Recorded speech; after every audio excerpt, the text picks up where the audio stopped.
कृषी कायदे आणि त्यावरती जे आंदोलन आणि मग सर्वोच्च न्यायालयामध्ये तो जेव्हा खटला गेला किंवा तो विषय सर्वोच्च न्यायालयामध्ये पोहोचला, सर्वोच्च न्यायालयानं एक समिती नेमली आणि 2 दिवसात त्या समितीत आपण काम करायला असमर्थ आहोत असं म्हणत माजी खासदार आणि भारतीय किसान युनियनच्या मान गटाचे अध्यक्ष भूपेंद्रसिंग मान यांनी त्याच्यातून समितीतून बाहेर पडायचा निर्णय घेतला।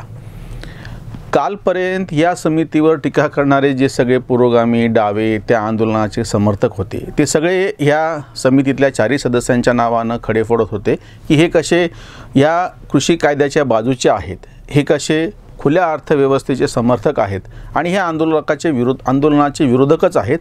इतकंच नाही तर हे भाजपचे कसे पिद्दू आहेत, म्हणजे भाजपच्या हातामध्ये कसे गेलेले लोक आहेत, त्याच्यामुळं सर्वोच्च न्यायालयाने केलेली ही समितीच आम्हाला मंजूर नाही आणि आम्ही त्यांच्यासमोर जाणार नाही असं सगळ्यांनी सांगितलं होतं। 2 दिवसांनी पंजाबमधल्या ज्या पद्धतीनं एक वैचारिक पण दहशतवाद, प्रत्यक्षात दहशतवाद आहेच पण वैचारिक दहशतवाद असा की तुम्ही या समितीमध्ये काम पण करू नका असा एक प्रचंड दबाव भूपेंद्रसिंग मान यांच्यावरती आला आणि भूपेंद्रसिंग मान यांनी जे काही त्यांच्या वैयक्तिक पातळीवरती निर्णय घ्यायचा होता त्याच्यातून असं ठरवलं की मी या समितीमध्ये काम करायला असमर्थ आहे। प्रत्यक्षामध्ये कुठली कारणं मान साहेबांनी दिलेली नाहीत की लगेच ह्या आंदोलकाच्या पाठिंबा देणाऱ्यांना आनंदाच्या उकळ्या फुटल्या आणि लगेच त्यांना आता असं वाटायला लागलं की भूपेंद्रसिंग मान कसे क्रांतिकारी आहेत आणि मान साहेब कसे आता बाहेर पडलेले आहेत आणि त्यांना कसं शेतकऱ्याचं हित कळत आहे। एक गोष्ट समजून घ्या की कृषी कायदे हे भारतीय जनता पक्ष, नरेंद्र मोदी, अमित शहा, संघ, मोहन भागवत यांच्या डोक्यातली कल्पना नाही।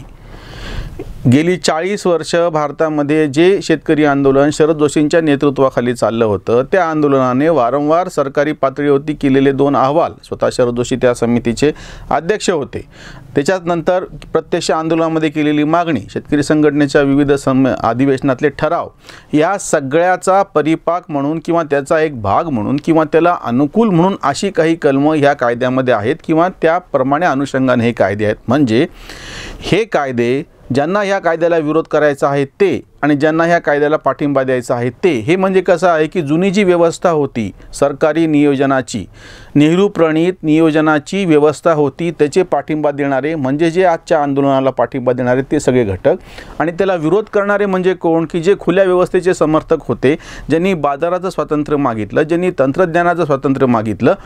1980ला शेतकरी चळवळ जेव्हा सुरू झाली तेव्हा उत्पादन खर्चावर आधारित रास्त भाव अशी मागणी होती, कारण की सरकारच्या हातामध्ये सगळी कृषी म्हणजे शेतीविषयक बाजारपेठ एकवटलेली होती, त्याचं पूर्णपणे सरकार नियमन करत होतं, त्याच्यापासून मुक्तता हवी होती आणि जोपर्यंत मुक्तता भेटत नाही, जर तुमच्या हातामध्ये हे असेल तर तोपर्यंत तरी तुम्ही आम्हाला रास्त भाव द्या अशी ती मागणी होती। आणि त्यावेळेस भूपेंद्रसिंग मान हे शरद जोशींचे अतिशय कडवे असे समर्थक होते, सहकारी होते। 1983ला जेव्हा 83-84ला पंजाबमध्ये गव्हाचा अतिशय गंभीर प्रश्न निर्माण झाला, भारतामध्ये MSP प्रमाणे आज जे MSPचे समर्थक आहेत ना आणि MSP प्रमाणे कायदा करा अशी बोंब करणारे त्यांनी लक्षात घ्यावं।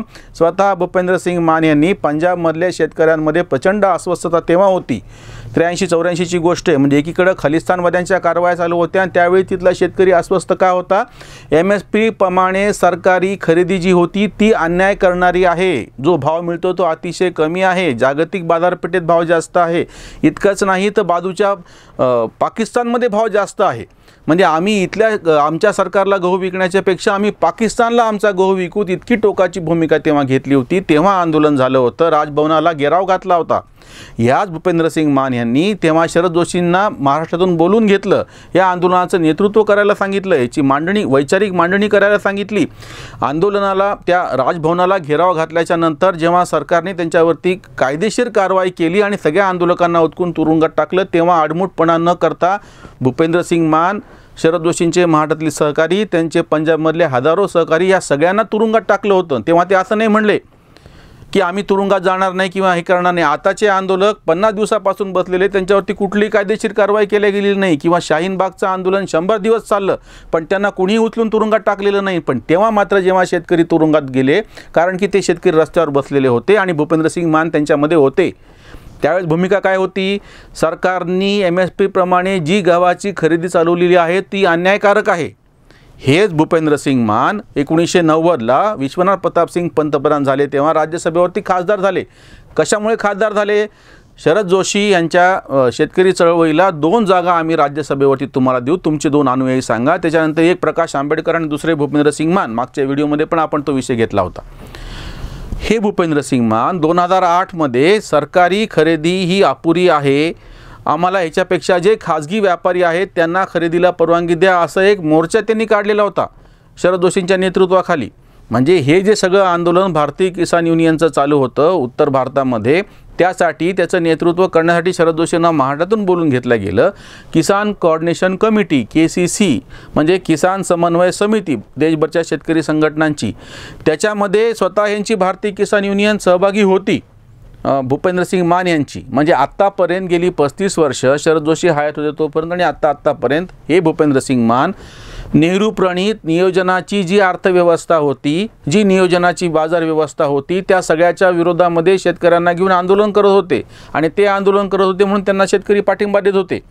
आताच्या या आंदोलनामध्ये आंदोलनाची वेळ पण कशी चुकलेली ते लक्षात घ्यायला पाहिजे. यापूर्वीची आंदोलनं करत असताना तेव्हा आंतरराष्ट्रीय बाजारपेठेत काय भाव आहेत, तेव्हा प्रत्यक्ष उत्पादनाची काय परिस्थिती आहे, या सगळ्यातून एक तंत्र शरद जोशीसारख्या नेत्यांनी आणि तेव्हा शेतकरी संघटनेने विकसित केलेलं होतं.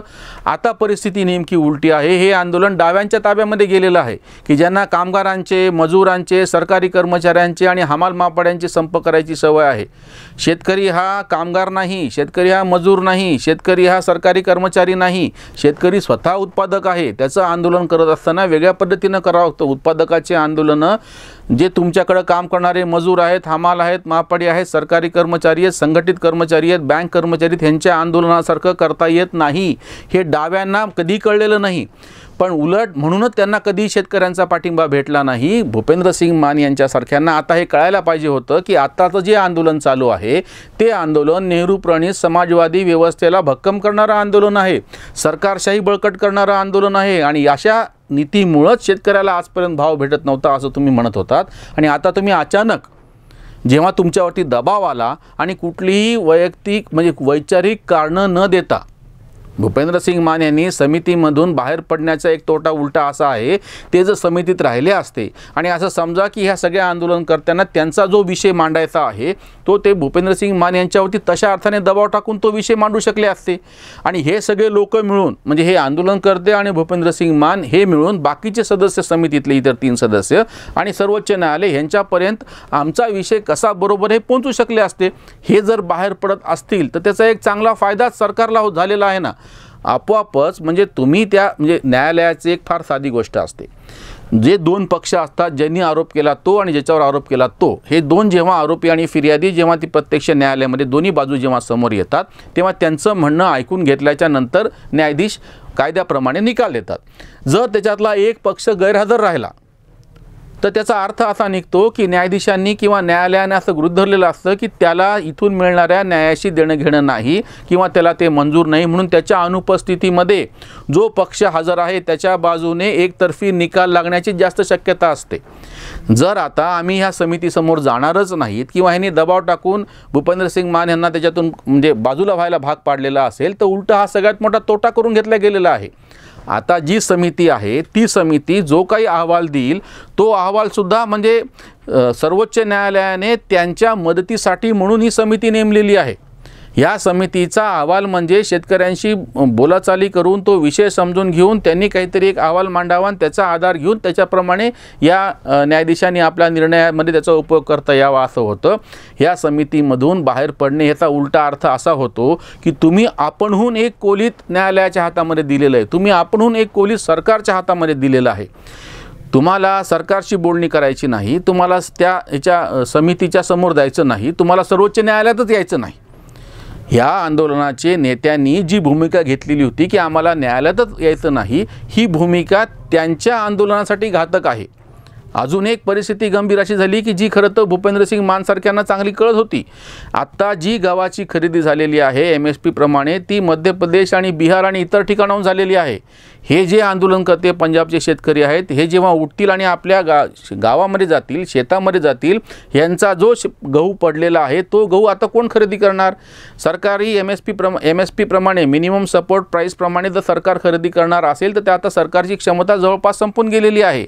मग ही जी MSP आहे, इतर व्यापाऱ्यांना खरेदी करायला तुम्ही जर भाग पाडणार असाल तर ते करणार नाहीत. म्हणजे ज्या आडत्यांनी तुम्हाला पैसे देऊन एका अर्थाने हे आंदोलन चालवले अशी जी टीका करतात, त्याच आडत्यांचे तुम्हाला पाय धरावे लागतील. कागदोपत्री MSP प्रमाणे आम्ही खरेदी करतो असं दाखवून ते पण प्रत्यक्षामध्ये या शेतकऱ्याला तेवढे पैसे देणार नाहीत.